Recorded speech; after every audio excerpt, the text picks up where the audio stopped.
한 주간 여러분 하나님의 은혜 가운데 평안하셨습니까?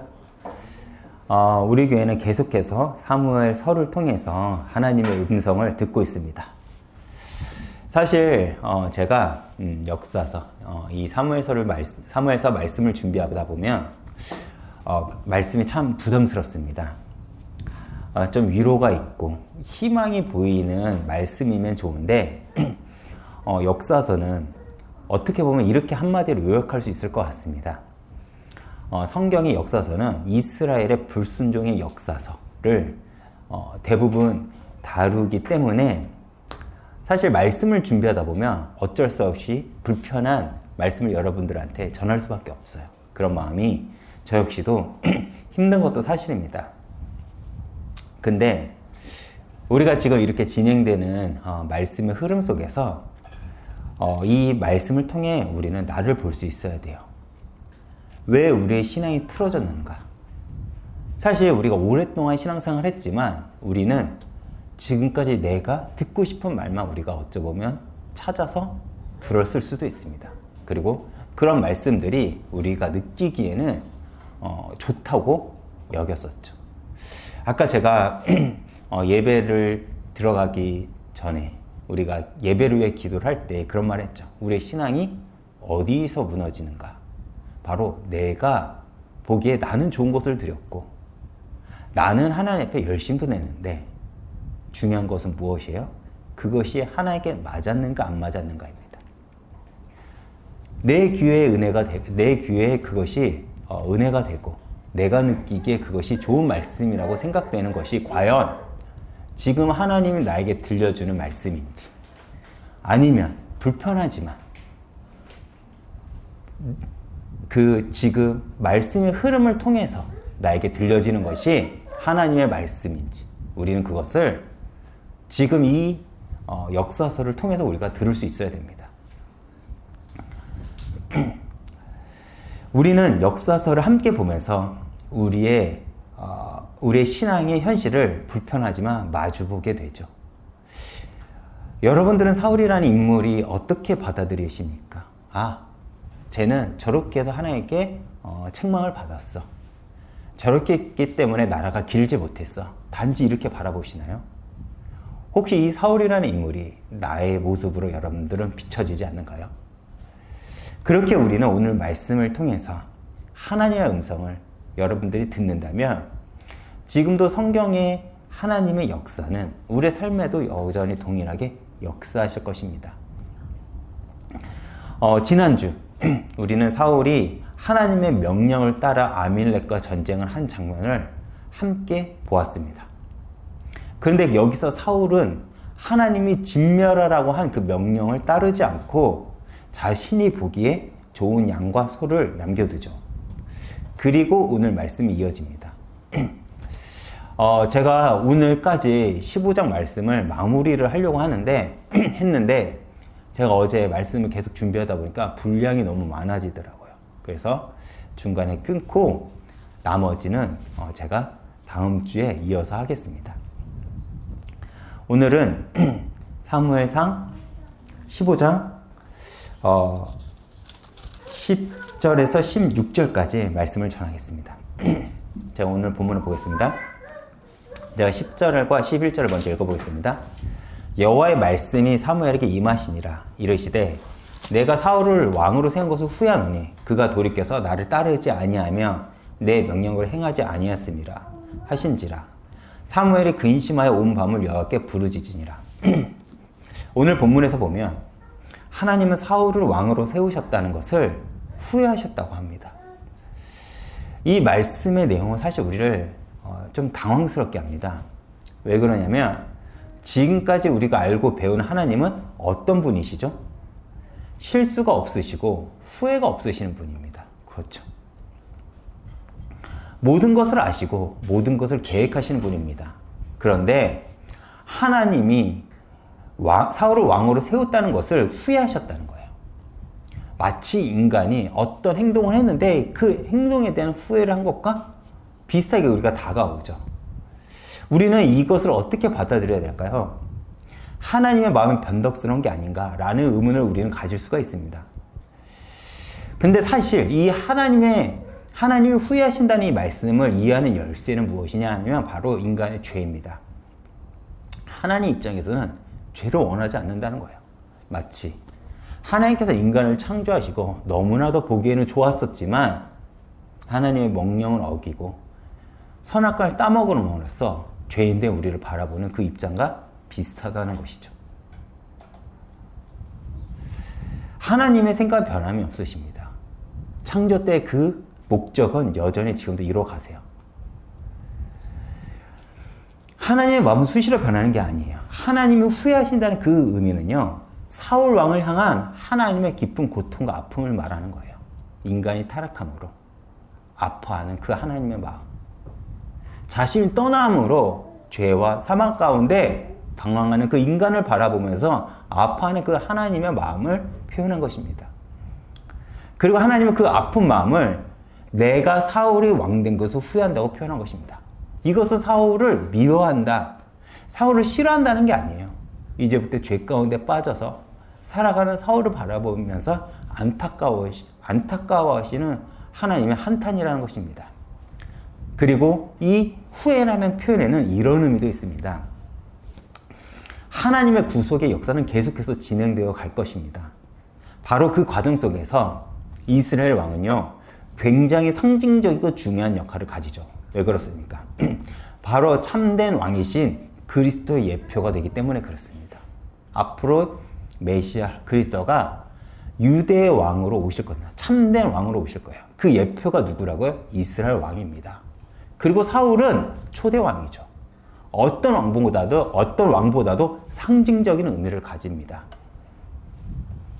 그런데 왕으로 세워진 사울은요, 하나님과 뜻과 목적에 맞게 이스라엘을 통치하지 않습니다. 이방 나라의 왕처럼, 이방 나라의 모습처럼 사울은 어느덧 닮아가 버린 것이죠. 그럼에도 하나님의 구속의 역사는 계속해서 진행되어 갑니다. 그렇게 하나님은 그 이방의 나라의 문화를 가지고 들어온 그 육신의 욕심을 드러내 사울의 나라를 잘라내고 하나님의 나라를 이어가셔야 되기 때문에 하나님은요, 거기서 사울을 멈추게 하신 것입니다.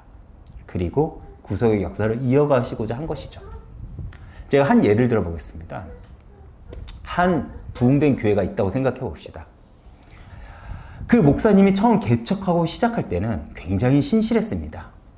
그렇기에 성령의 역사로 교회도 부흥이 되었습니다. 근데 부흥이 되다 보니 어느덧 목사님은 변질되기 시작합니다. 그렇다면 만약 하나님이 그 목사님을 사랑하고 그 교회를 사랑한다면 하나님이 어떤 선택을 하셔야 될까요? 여러분 한번 생각해 보시죠. 하나님이 진정 그 목사님을 사랑하고 아낀다면, 그리고 그 교회를 하나님께서 지금도 역사하시고 아끼신다면 하나님은 그 교회 목사를 어떻게 해야 될까요? 멈춰야 되겠죠. 그 멈춤이 빠르면 빠를수록 아마 좋을 겁니다. 그 목사가 타락했다, 그 죄가 더 이어지지 않게 해야 되겠죠. 그런데 그 목사가 타락했다고 해서 그 교회가 개척된 것에 하나님의 후회가 있을까요? 그렇지 않죠. 하나님은 여전히 그 세워진 교회를 통해 앞으로 하나님 당신의 일을 하실 것입니다. 그 교회를 세우신 목적을 이뤄 가실 거예요. 그럼에도 그 목사를 멈추게 하겠죠. 바로 하나님이 사울이 왕이 되었다는 것을 후회한다는 것이 바로 이런 의미입니다. 하나님은 여전히 사울을 사랑하십니다. 그리고 회개하길 기다리시죠. 우리가 앞에서도 이야기를 했듯이 사울과 다윗의 가장 큰 차이는 이거입니다. 회개. 하나님은 지금까지 끊임없이 사울에게 회개의 기회를 주십니다. 그러나 하나님 나라를 이어가는 것은 다른 이야기죠. 무슨 말인지 아시겠죠? 다시 본문을 제가 보겠습니다. 이런 하나님을 탄식을 전하기 위해 사무엘은 사울을 찾아갑니다. 제가 12절을 이어 읽어보겠습니다. 사무엘이 사울을 만나려고 아침 일찍 일어났더니 어떤 사람이 사무엘에게 말하여 이르되 사울이 갈мет에 이르러 자기를 위하여 기념비를 세우고 발길을 돌려 길갈로 내려갔다 하는지라. 제가 이전에 이런 말을 한 적이 있습니다. 성공은 나를 취하게 할 수 있다. 사울은 하나님이 명령하신 전쟁에서 승리했습니다. 전쟁에서 승리한 사울은 아마 자신이 잘해서 하나님이 자신을 도우셨다고 그는 생각을 했을 거예요. 교회 사역에서 부흥하는 그 목사가 내 사역이 틀렸다고 생각을 할까요? 그렇지 않습니다.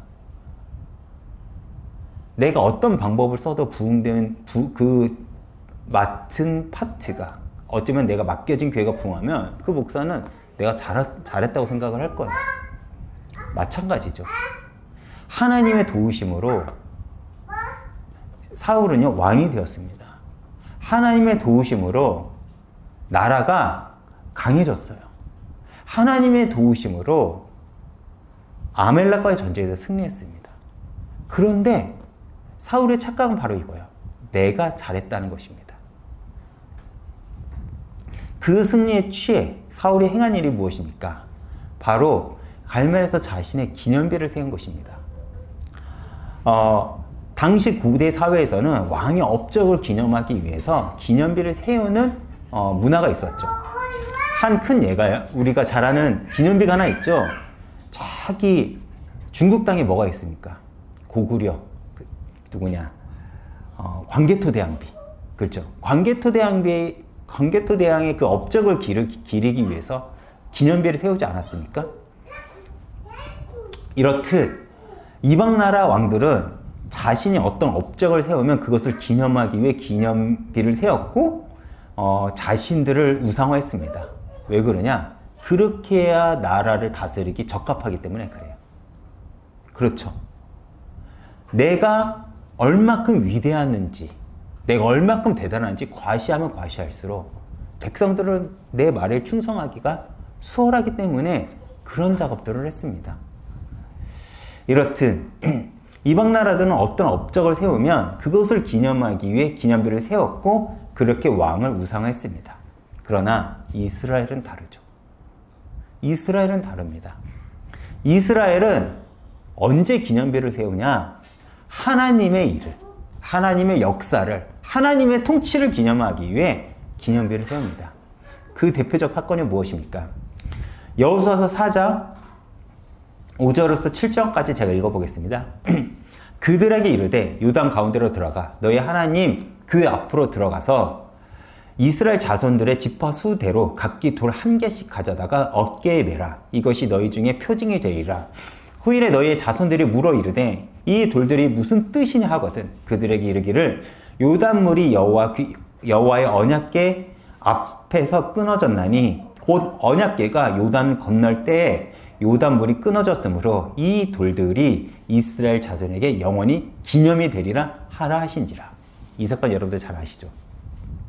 이제 모세가 죽고 여호수아 중심으로 이스라엘은 가나안의 정복을 본격적으로 시작하려고 합니다. 그런데 가나안에 들어가려니 요단강물이 앞에 막아서고 있는 거예요.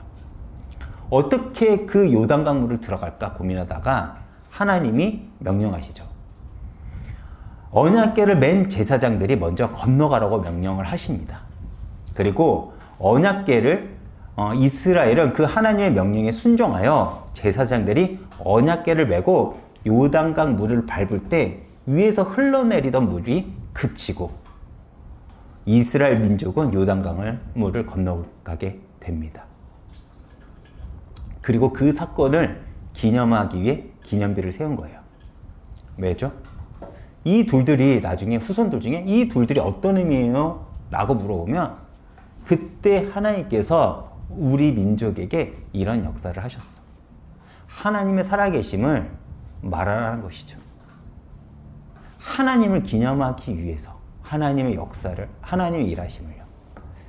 그런데 사울이 기념비를 세운 목적은 무엇입니까? 내가 아말렉을 이겼다입니다. 내가 아말렉을 이겼다는 거예요. 자신의 업적을 알리기 위해서입니다. 세상 문화죠. 지극히 세상 문화입니다. 이방 나라의 문화입니다. 그런데 저는 이 장면에서 부끄러운 교회의 현실, 더 정확하게는 부끄러운 목사님들의 모습을 보게 되었습니다. 부끄럽지만 지금도 많은 목사님들이, 더욱이 누가 봐도 성공한 목회자들의 목사님들이 자신의 기념비를 지금도 세우고 있습니다. 강단 안에서도요. 강단을 내려와서도요. 하나님을 이야기하지만 강단에선 자신을 높이고, 자신을 높이는 책을 만들고, 자신을 기념하는 일을 만들고 어딜 가든 대접받고자 합니다. 흔히 목사는 하나님의 종이라고 합니다. 그렇죠? 근데 종의 모습이 보이지 않아요. 제가 존경하는 목사님 중에 돌아가셨지만 옥하는 목사님이 계십니다. 그 목사님이 평생에 하나님 앞에 자신이 두려워한 일이 하나가 있다고 합니다. 그것이 뭔지 아십니까? 자신은 이 땅에서 너무 많이 받았다는 것입니다. 상급이 없대요. 자신은 그것이 너무나도 하나님 앞에 가기가 두렵다는 것입니다.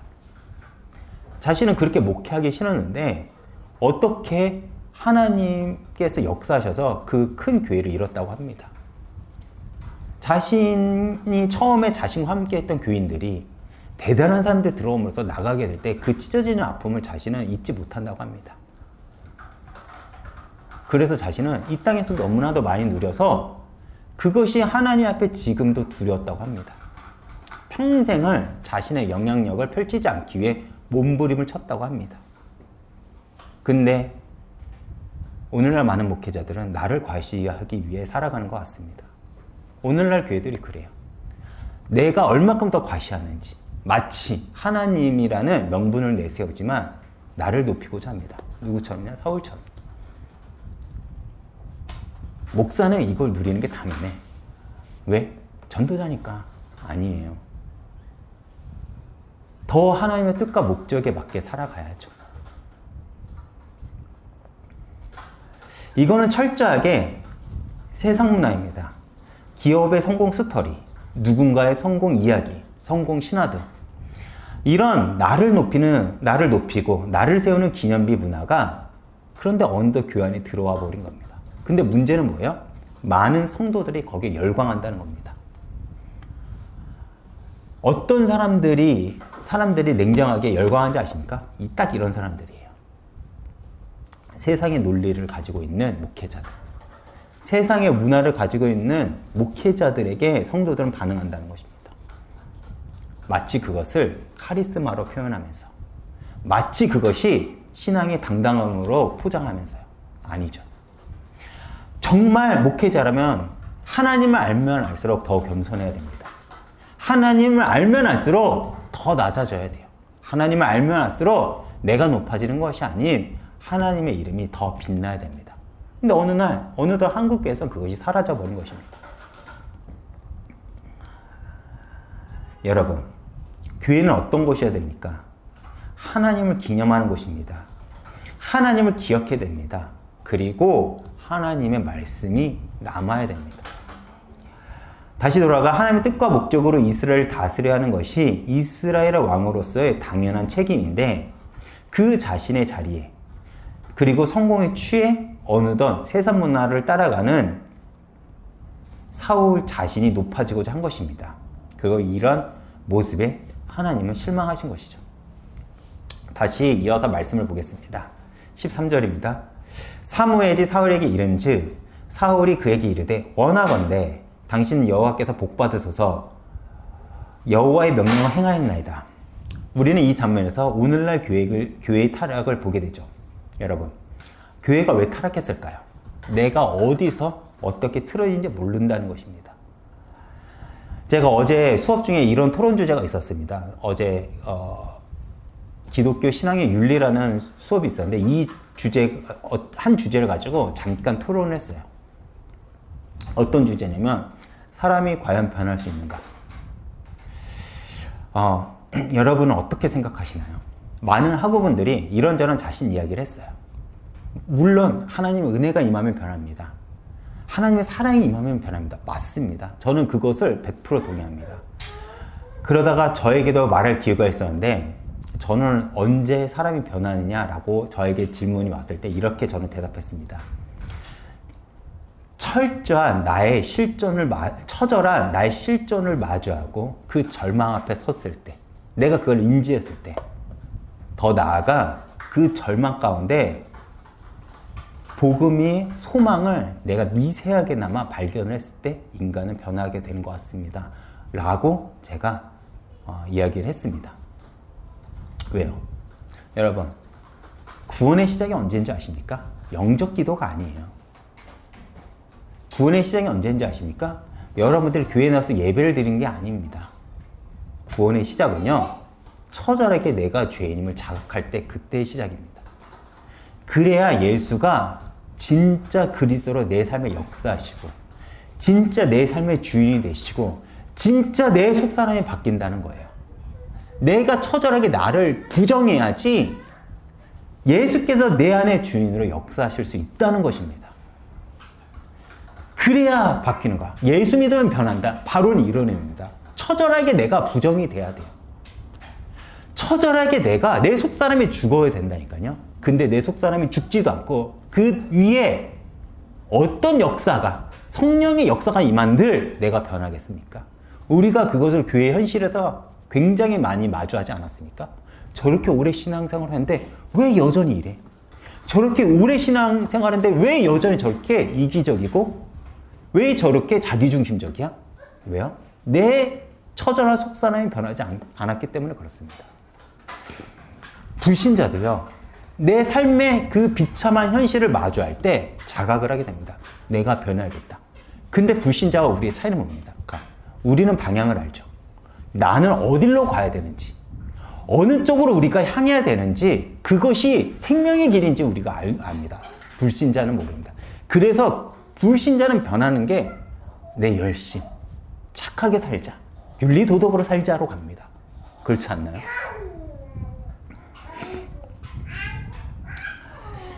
내가 죄인이라는 사실이 자각될 때부터 우리는 은혜를 사모하게 됩니다. 그리고 하나님 뜻에 맞게 살고자 몸부림을 치며 변화가 되죠. 나를 주장하지 않게 됩니다. 그런데 우리의 신앙이 언제 무너진지 아십니까? 고린도전서 10장 12절을 한번 제가 읽어보겠습니다. 그런즉 선줄로 생각하는 자는 넘어질까 조심하라. 내가 잘하고 있다 생각할 때입니다. 바로 그때 넘어지는 거예요. 내가 잘하고 있다 생각하는 이들의 특징은 무엇인지 아십니까? 고집스러워요. 왜? 내가 잘하고 있으니까. 그 음성이 하나님의 음성이라도 듣지 않습니다. 왜? 난 잘하고 있으니까 왜 나한테 뭐라고 하느냐는 것입니다. 바로 사울이 그랬습니다. 하나님이 명령한 전쟁에 승리했습니다. 얼마나 자랑스러워요. 얼마나 자신만만했겠습니까? 사울은 자신이 어디서 어떻게 틀어지고 어디가 무너졌는지를 지금 모르고 있는 것입니다. 만약 자신이 잘못했다는 것을 인지했다면 사무엘을 맞이할 때 이렇게 당당할 수는 없어요. 그렇죠? 이렇게 당당할 수는 없다니까요. 그런데 자신은 분명 하나님이 명령한 전쟁에서 승리했으니 자신은 하나님의 일을 했다 생각해요. 사무엘이 오자 기쁘고 당당하게 맞이한 것입니다. 여러분, 사울이 전쟁에서 승리한 것이 사울의 능력이 있었나요? 아니죠. 하나님의 은혜였습니다. 제가 고린도전서 5장 10절 한번 읽어보겠습니다. 그러나 내가 나된 것은 하나님의 은혜로 된 것이니 내게 주신 그 은혜가 헛되지 아니하여 내가 모든 사도보다 더 많이 수고하였으나 내가 한 것이 아니요 오직 나와 함께 하신 하나님의 은혜로다. 바울의 고백이죠. 바울은 얼마나 많은 하나님의 일을 했겠습니까? 바울이 역사상 바울보다 더 많은 하나님의 일을 한 인물이 있을까요? 가는 곳마다 교회와 제자를 세웠습니다. 우리가 지금 알고 있는 그 신학의 기초를 누가 세운 줄 아십니까? 바울이 세웠어요. 하나님의 복음을 전하다가 핍박받고 죽음의 위험을 경험했습니다. 이 정도면 나 이렇게 대단해 라고 자랑할 수 있지 않을까요? 그런데 바울은 그 모든 것이 하나님의 은혜임을 고백합니다. 왜요? 자신이 그 일을 감당케 할 수 있도록 은혜와 힘을 주신 분이 바로 하나님이기 때문에 그래요. 이 고백이 바울이 있었기에 바울은 끝까지 자신에게 맡겨진 사명을 감당할 수 있었던 것입니다. 그런데 사울이 왕으로 세워진 것, 전쟁에서 승리한 것, 그 모든 것은 분명히 하나님의 은혜인데 사울은 자신의 자리에, 자신의 성공에, 자신이 받은 응답에 취해버린 것입니다.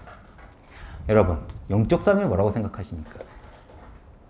내게 해결되지 않는 문제랑 싸우는 거야? 물론 그것도 영적 싸움일 수도 있겠죠. 그런데 우리가 지금 해야 될 영적 싸움은 어쩌면 나의 기념비를 세우고자 하는 것과의 싸움이라고 저는 생각합니다. 내 생각을 주장하는 것, 하나님의 생각보다 내 생각을 주장하는 것,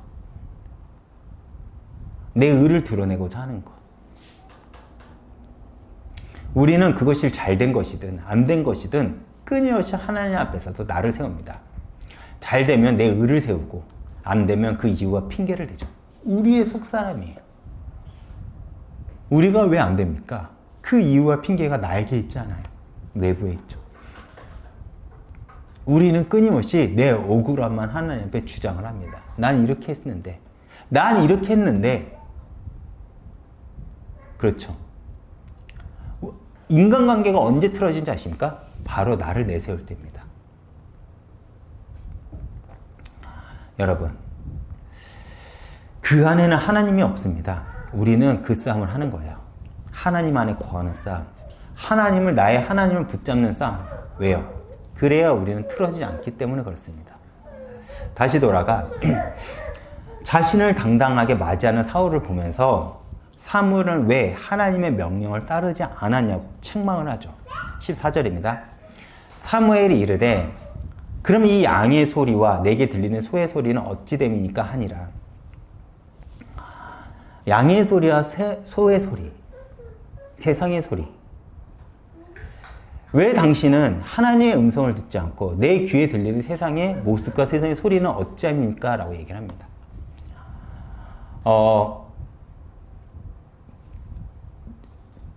많은 목회자들이 저의 부끄러운 모습이 뭐냐면 당연히 세상의 모습을 따르면서 누린다고 표현을 합니다. 그런데 이 모습을 하나님이 보신다면 어떻게 표현할까요? 딱 이렇게 표현할 것 같다. 네 모습에 보이는, 네 입을 통해 들리는 세상의 소리는 무엇이냐? 이 세상의 소리는 무엇이냐라고 지금 말하지 않을까요? 그 책망에 사울이 당당하게 자신은 하나님을 위해 행했다고 말을 합니다. 그런데 사무엘은 그 이 양과 소는 뭐냐고 말하는 거예요. 그러니까 사울은 또 뭐라고 변명하죠? 15절입니다. 사울이 이르되 그것은 무리가 아말렉 사람에서 끌고 온 것인데 백성이 당신 하나님 여호와께 제사하려 하여 양과 소들 중에서 가장 좋은 것을 남김이요 그 외의 것은 우리가 진멸하였나이다 하는지라. 뭐라고 변명하죠?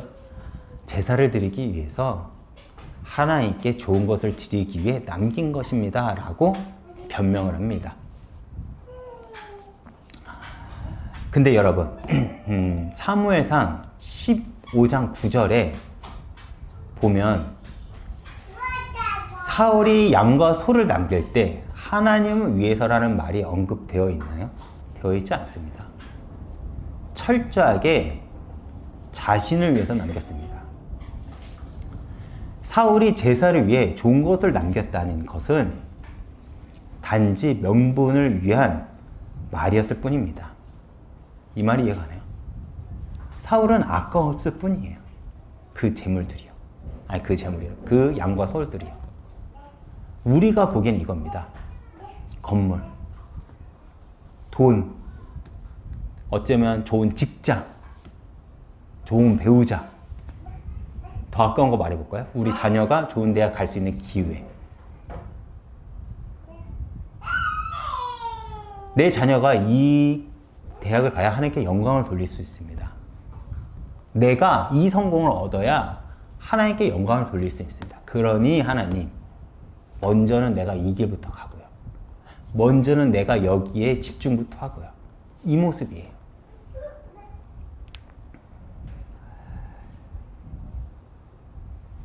왜 내가 성공을 해야 됩니까? 우리도 이런 모습이 있죠. 그 일을 나를 위해 했는데 누군가에게는 하나님을 위해 나는 이거를 했다는 식으로 말하거나 여길 때가 있습니다. 왜 내가 성공해야 됩니까? 왜 내 자녀가 잘 돼야 합니까? 등등이요. 그 안에는 결국 내 욕망이 있는데 말씀을 포장해서 말하는 우리의 모습이 지금의 사울의 모습과 여러분들은 겹쳐 보이지 않으실까요? 내가 이사 가려고 하는 목적. 저는 교회 때문에 이사 가려는 사람을 많이 듣지 못했습니다. 그런데 자녀 때문에 자녀의 교육 때문에 이사 가려고 해요. 내가 좋은 직장으로 이직하려는 이유. 내가 하나님 때문이란 사람 많이 듣지 못했습니다. 근데 그 모든 포장이 하나님 때문이래요. 그러면 그 분들이 삶의 모습 속에 그게 드러나지 않을까요? 아니죠. 아닙니다. 철저하게 자기중심적입니다. 누구처럼요? 사울처럼. 진짜 하나님 믿는 사람은요, 내 맡겨진 삶에 열심을 다합니다. 왜요? 하나님께서 허락하셨기 때문에. 나를 위해서가 아니라 하나님께서 이 나라를 허락하셨기 때문에 최선을 다합니다. 그리고 그 결과 역시 하나님께 맡기죠. 어떤 이에게는 하나님께서는 주십니다. 왜요? 그는 준 만큼 남길 것이기 때문에. 저는 이 모습, 이 사울의 모습을 보면서 이전에 제 욕심과 동기를 말씀과 비전으로 포장해 간증처럼 말하고 다녔던 저 이전의 모습이 생각나서 굉장히 많이 부끄러웠습니다. 정말 제가 이번 사무엘서를 전하면서 저의 신앙의 모습을 보게 되는 것 같아요. 정말로 너무 부끄러워요. 누군가가 저한테 성경 속의 인물 중 가장 너랑 닮은 사람이 누구야? 라고 말하면 저는 아마 사울이 아닐까라는 생각이 듭니다. 근데 제가 감사한 게 뭔지 아십니까? 돌이킬 수 있는 기회를 얻었다는 거예요. 정말 감사했습니다. 이렇게 말씀을 통해서 정말 내가 하나님 앞에 다시 서서 돌이킬 수 있는 기회를 주신 하나님의 은혜에 정말로 감사했습니다. 결론입니다. 제가 개척을 하고 사실 많은 두려움과 낙심이 있었고 지금도 있습니다. 그런데 최근 제가 몇 달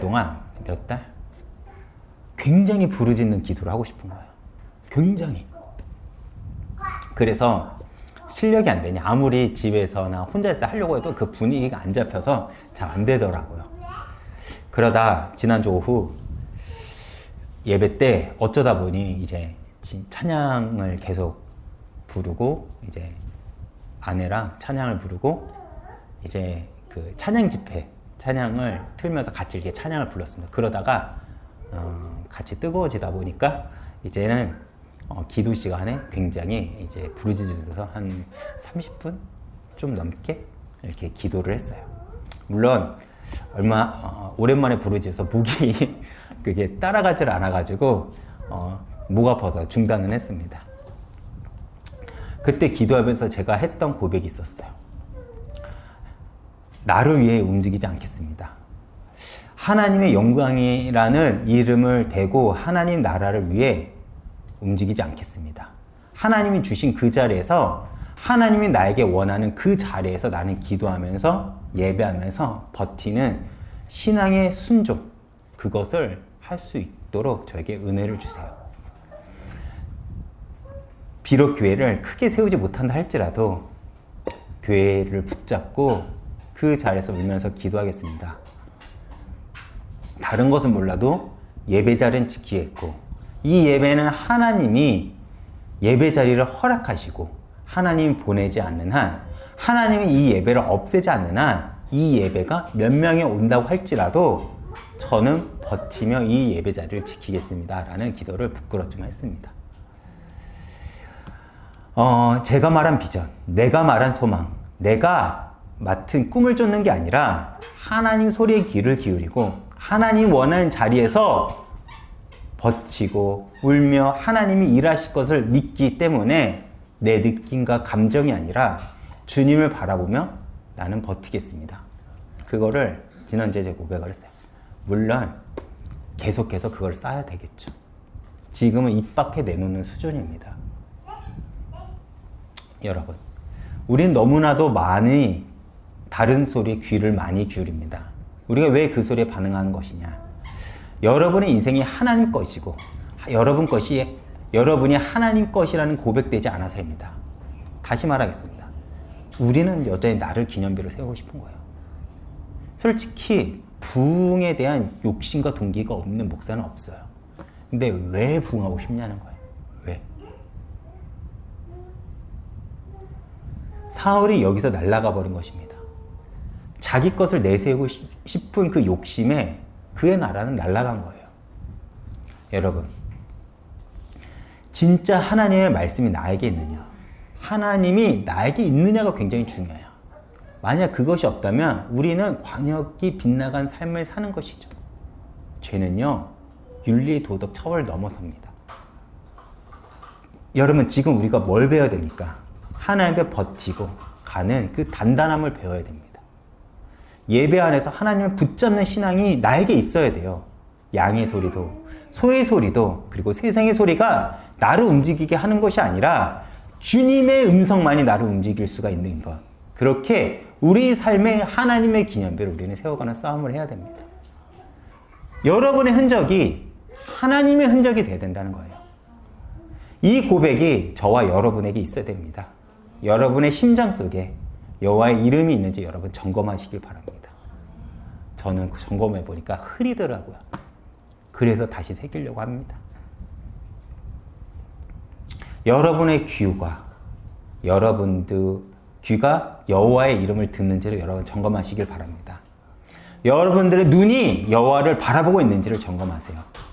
나는 여호와의 기념비를 세우기 위해 살아가고 있는지 점검하시길 바랍니다. 그리고 흔들린다면 다시 주님을 바라보며 나의 감정과 느낌이 아니라 말씀과 예배를 통해서 하나님 앞에 당당히 주님을 바라보고 살아가는 신앙이 되겠다고 고백하시면서 그렇게 믿음으로 달려가는 하나님의 사람이 되시길 주님의 이름으로 부탁드립니다.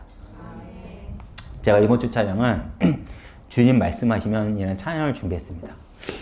제가 이 찬양밖에 생각이 안 나더라고요. 오늘 말씀을 준비하면서. 사울의 실패는 주님의 말씀에 귀를 기울이지 않은 것입니다. 더 나아가 세상의 소리에 귀를 기울였고, 그렇기에 하나님이 진멸하라는 명령보다는 세상의 가치에 따라 살찐 양과 소를 남겼습니다.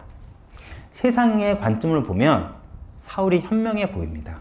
그러나 신앙은 세상의 가치를 따라가는 것이 아니에요. 비록 세상의 가치로 바라보면 어리석고 미련해 보여도 말씀이 가라 하면 가고 서라 하면 서는 것이 바로 신앙입니다. 그러나 우리가 왜 그럼에도 망하지 않습니까? 결국 하나님이 우리의 삶을 인도하고 책임지기 때문에 그렇습니다. 사망에서 생명을 만드신 분이에요. 부정함에서 정함을 만드신 분이라니까요. 그분이 우리를 지금도 이끌어 가신다네요. 무에서 유를 만들어 가신 그분이 우리의 인생을 책임지고 만들어 가신다는 것입니다. 이해하지 못할 길을 가더라도 그분이 함께 있기에 우리는 망하지 않음을 알기 때문에 그분의 말씀을 순종하는 것입니다. 사울이 하나님의 명령을 따랐다면 하나님은 더 큰 부와 영광으로 그를 채웠을 것입니다. 그러나 그는 그렇지 않았죠. 오늘 우리가 함께 들을 찬양은 우리가 너무나도 잘 알고 있는 찬양입니다. 근데 우리의 신앙의 고백은 어떻습니까? 여러분, 이 찬양의 고백이 여러분들의 신앙의 고백이 되길 바라며 이 찬양을 통해서 큰 은혜 받으시길 바라겠습니다.